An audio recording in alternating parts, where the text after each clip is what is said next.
जहाँ पर बहुत सारी टेक कंपनीज अपने इन्वायरमेंट को सेव करने के लिए अपने मोबाइल फ़ोन्स के बॉक्स से चार्जर निकाल रहे हैं और अपने पैकेजिंग को छोटी करते जा रही है, वहीं पर ऐसी भी बहुत सारी कंपनीज है जो कि अपने इनोवेशन की मदद से इन्वायरमेंट को सेव करने की एक तरीके से कोशिश कर रही है। तो आज इस वीडियो में ऐसे कुछ इनोवेशन और प्रोजेक्ट्स के बारे में बात करने वाले हैं। जल्दी से वीडियो को आप शुरू करते हैं। नंबर 5 में हम बात करने वाले द फेयरफोन के बारे में। अगर आपको पता नहीं होगा तो फेयरफोन एक ऐसी कंपनी जो कि ऐसे मोबाइल फ़ोन्स को मैन्युफैक्चर करती है जो कि इन्वायरमेंट के लिए बहुत ही सस्टेनेबल और बहुत ही इको फ्रेंडली होते हैं। सो ये जो कंपनी है एक्चुअली ऐसे फ़ोन्स तो नहीं बनाते जो कि उसके अपने प्राइस पॉइंट में बाकी स्मार्टफोन से कम्पीट कर पाए, लेकिन जो इस फ़ोन को यूनिक बनाते हैं वो ये है कि जो कंपनी जिसको इस फ़ोन को जिस तरीके से मैन्युफैक्चर करती है ना, जैसे कि जो इसकी बिल्ड रहती है पूरी प्लास्टिक से रहती है जो कि इन्वायरमेंट के लिए बहुत अच्छा होता है। और आप इस फ़ोन को ईजिली एक स्क्रू की मदद से पूरा खोल सकते हो, अंदर के जो कंपोनेंट्स रहते हैं, और उसको अपने से ही चेंज कर सकते हो। सो इस तरीके से जो फ़ोन रहता है ना, ये इन्वायरमेंट के लिए बहुत इको फ्रेंडली हो जाता है, क्योंकि बार बार देखो आप इसकी जो लाइफ स्पैन है इस फ़ोन की,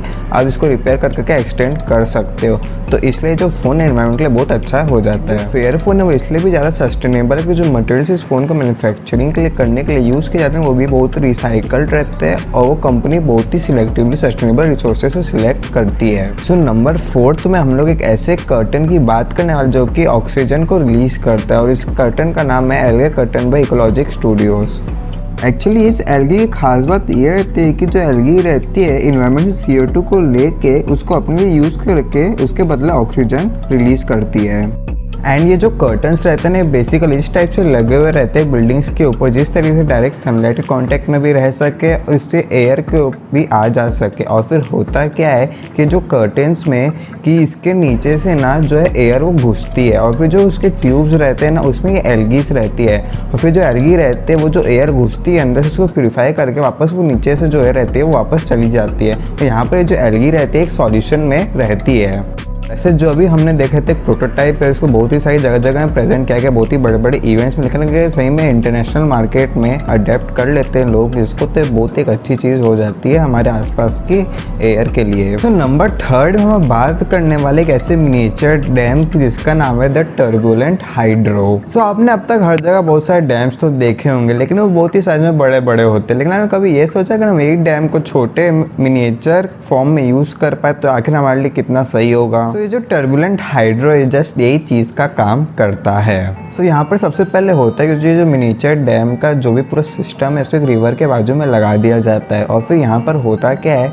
कि यहाँ पर इसके जो सिस्टम के बीच में ना एक ऐसा जनरेटर होता है जो कि जो पानी तब उसमें से फ्लो करता है ना, तब वो उस जनरेटर है जो पानी को एक वर्लपूल मोशन में घुमाता है पूरा, और फिर जो जनरेटर है उस एनर्जी को कन्वर्ट करते हैं इलेक्ट्रिसिटी की जो एनर्जी रहती है उसमें, और फिर ये जो एनर्जी है वो बाकी जितनी जगह वहाँ पर सप्लाई की जाती है। फिर जितने भी छोटे मोटे जानवर रहते हैं इस नदी में उनके साथ भी उनको जो है वो इस जो डैम के नीचे से वो आसानी से निकल सकते हैं बिना उनको कोई दिक्कत हुए, क्योंकि जो इस डैम के बीच में जनरेटर लगा रहता है ना, वहाँ पर जो प्रेशर रहता है वो इतना कम होता है कि जो जानवर आते जाते रहते हैं ना इसके पानी के थ्रू उनको कोई उससे हार्म नहीं पहुँचता है। तो ये जो डैम है प्रैक्टिकली बहुत ही बड़े एरिया को तो एक बड़े लेवल पे ऑपरेट नहीं कर सकता अपनी इलेक्ट्रिसिटी जनरेट करने के थ्रू, लेकिन इस डैम को हम मल्टीप्लाई करके थोड़ी अच्छी क्वांटिटी में यूज़ करें जगह जगह तो एक छोटे से एरिया को बहुत ही अच्छे से पावर कर सकता है। तो अब नंबर 2 में हम सी बीन्स के बारे में बात करने वाले हैं जो कि एक ऑस्ट्रेलिया के स्टार्टअप ने डेवलप किया है। सो ये जो सी बीन है बेसिकली ऐसा एक इनोवेशन जिसकी मदद से जो आप है वो सी से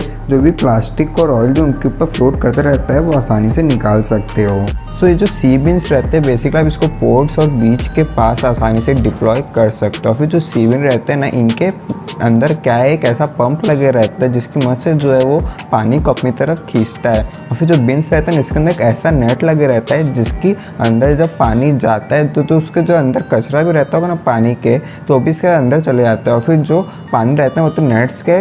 बाहर आसानी से निकल जाता है, और फिर जो बाकी कचरा रहता है वो इन बिन्स के अंदर ही रह जाता है। ऐसे जो सी बीन्स ये एक साथ बड़े लेवल पे तो एक बहुत ही बड़ा इम्पैक्ट नहीं ला सकते, लेकिन इसको अगर धीरे धीरे अडेप्ट किया जाए तो डेफिनेटली ओशंस को क्लीन करने में बहुत ही बड़ी मदद कर सकते हैं, और ये मुझे पर्सनली बहुत ही इंटरेस्टिंग सॉल्यूशन लगा ओशंस को क्लीन करने के लिए। सबसे आखिरी में और सबसे नंबर 1 में बात करने वाले द सोलर विंडोज़ के बारे में।